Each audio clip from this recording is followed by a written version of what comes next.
You're listening to Skeptoid.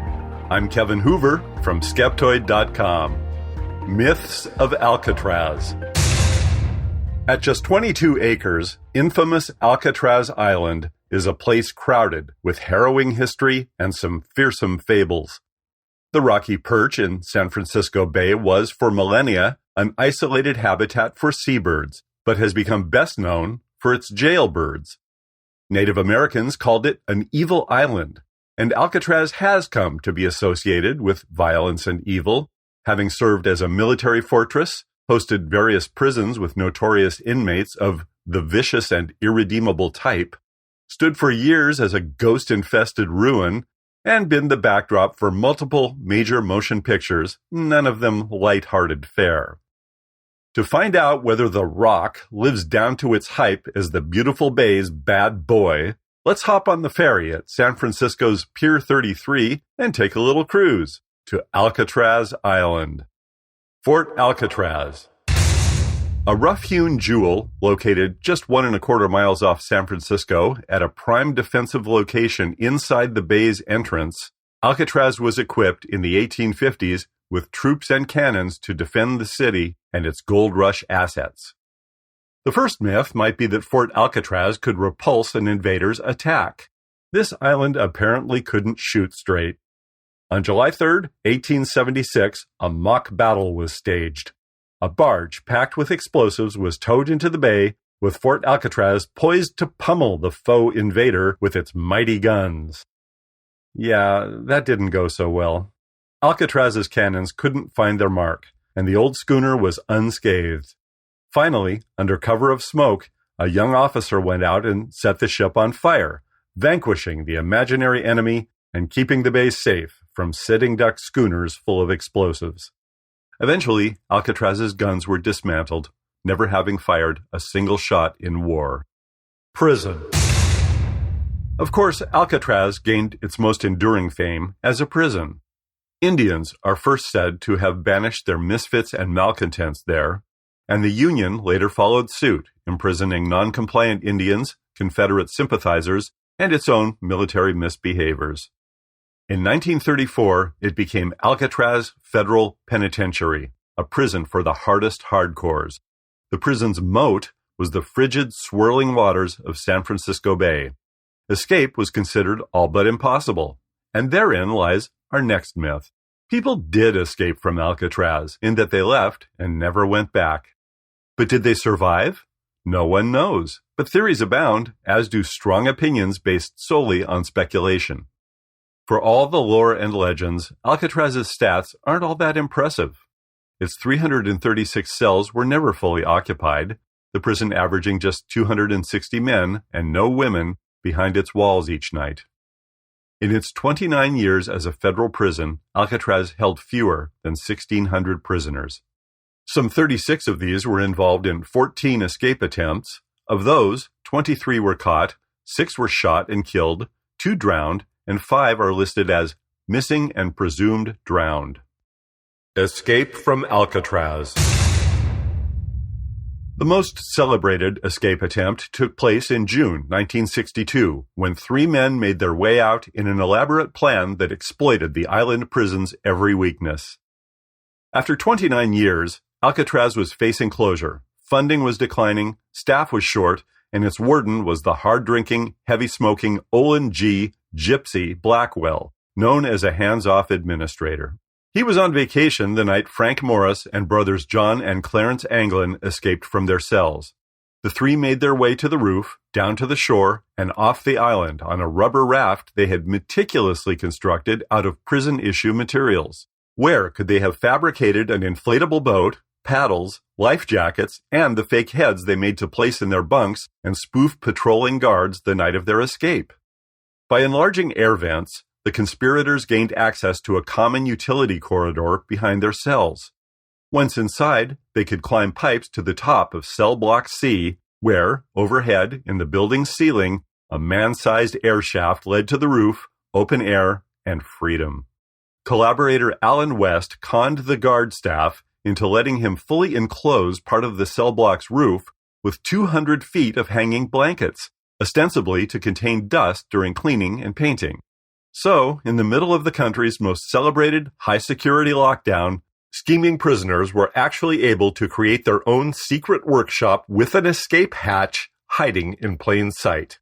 Had the guards simply peered inside the cell-top enclosure, they might have found the flotation devices, plus paint, glue, tools, and even a cobbled-together periscope used for lookout purposes. But they didn't. So for months, after hours, while other noise was being made but within feet of guards patrolling on nearby catwalks, the prisoners were able to build everything they needed for their escape. The prison's letting inmates cordon off a portion of the cell block from view is what made the 1962 escape possible, a fact successfully covered up by prison authorities for decades and only revealed with the release of secret FBI files in the 1990s.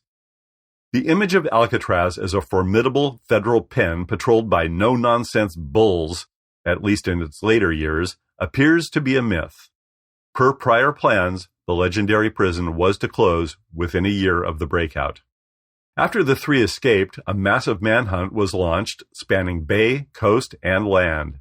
Though countless swimmers have successfully made the journey from island to shore, currents weren't favorable for the inmate sailors at the hour of their escape, and would have carried them out toward the Golden Gate Bridge and the Pacific Ocean.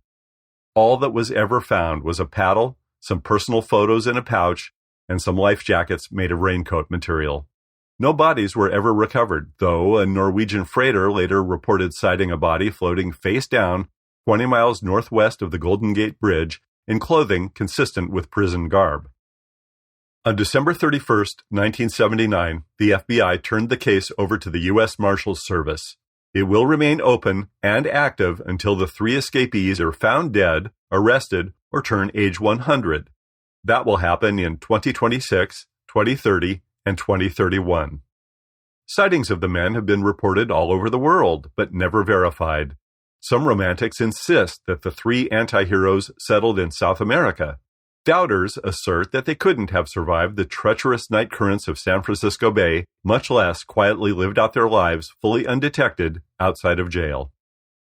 Supervising U.S. Marshal Michael Dyke, who still follows up on a half-dozen or so leads every year about the 1962 escapees, said his initial investigative technique is falsification.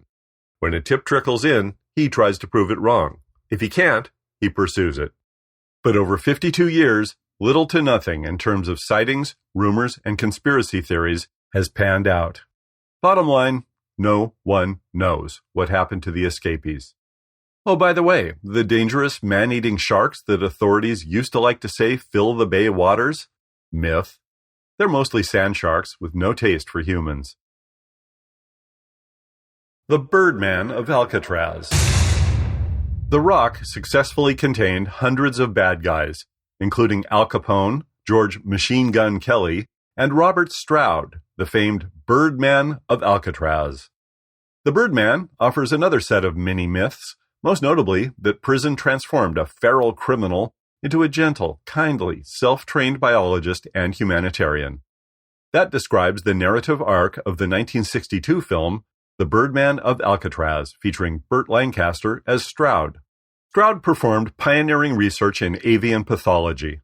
He was a prolific author of high intelligence who penned 2 learned tomes on matters avian, plus a posthumously published autobiography and a book about the prison system. But like a songbird's call, Stroud was complex. He was also a pimp, a raging psychopath, and impulsive murderer whose hazard reduced only with age.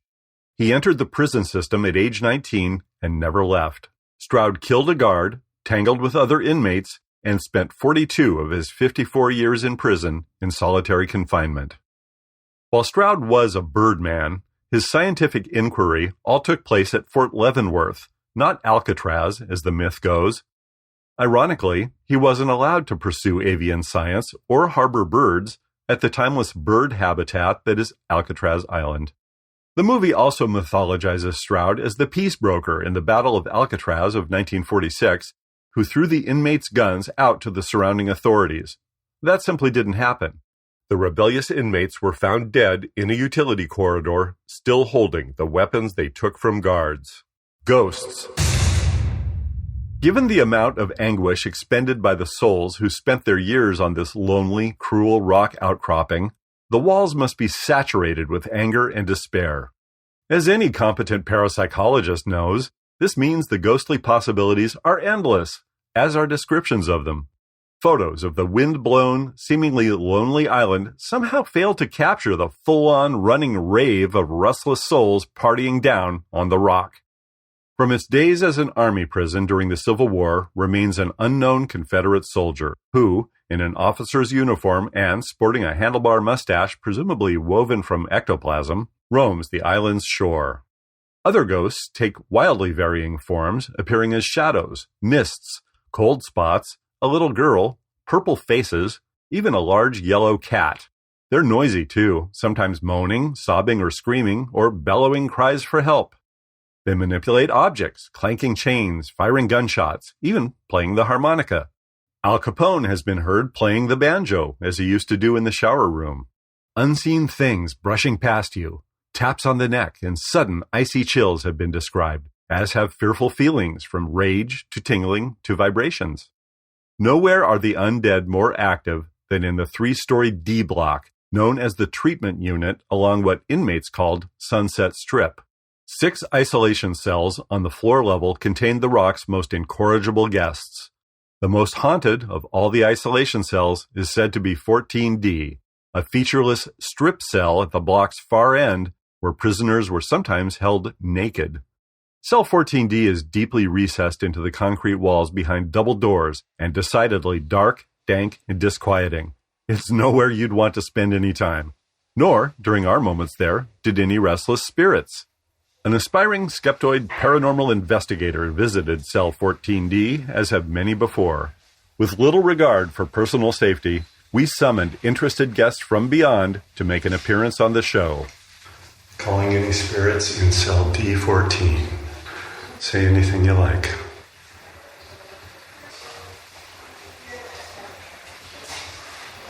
Unless the spirits manifest as casually attired families and friends toting digital cameras and water bottles, they were nowhere to be seen or heard. U.S. Marshal Dyke said he has spent a lot of time sitting in Robert Stroud's cell, patiently awaiting any sign of a lingering presence. "I didn't sense anything," Dyke told Skeptoid. "The hair doesn't stand up on the back of your neck." For all the sincere and compelling stories by prisoners, guards, visitors, and ghost detectives, nothing has been authenticated. The frightful feelings can't be measured or repeated. No one can say with certainty they did or didn't happen, or define the paranormal processes involved. In other words, the terrifying tales aren't falsifiable. Since they can't be disproved, they can't be proved. And without proof, the stories aren't anything science can call evidence. So, is Alcatraz haunted? Alas, we just don't have any data to support that lovely myth. Just great stories. One thing everyone can agree on is that Alcatraz is kind of creepy. Today, there's a lot more to Alcatraz than mystery and mythology. The island's natural history, its occupation by American Indians from 1969 to 1971, and its many colorful personalities all beckon interest. Nowadays, Alcatraz is anything but a last stop on the way to misery. It's a prime tourist destination, operated by the U.S. Park Service. Instead of mutton-chopped apparitions, rosy-cheeked young park rangers greet you at the ferry landing, full of interesting information about the storied island. Well, that was the access down into what we call the first jail cell on Alcatraz. Rather than grizzled hardcores packing shivs and plotting escapes, the prison's corridors teem with waddling tourists. And those clanking chains, they've been replaced with ringing cash registers in the Alcatraz gift shop, where you can buy prison garb, books, and innumerable other trinkets. Even Alcatraz's much-abused grounds are getting some love, thanks to an extensive gardening project. Spend an afternoon or evening on Alcatraz, as do 1.5 million tourists every year. You'll have fun amid the ruins. Maybe you'll even snap a clear picture of a phantasmic prisoner.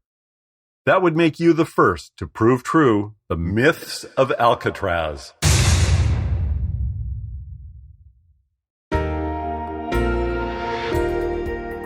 I need to give big thanks to those of you who support Skeptoid financially through the tax-deductible monthly micropayments. Skeptoid has continued, as long as it has, only because of you. You're listening to Skeptoid, a listener-supported program. I'm Kevin Hoover from Skeptoid.com.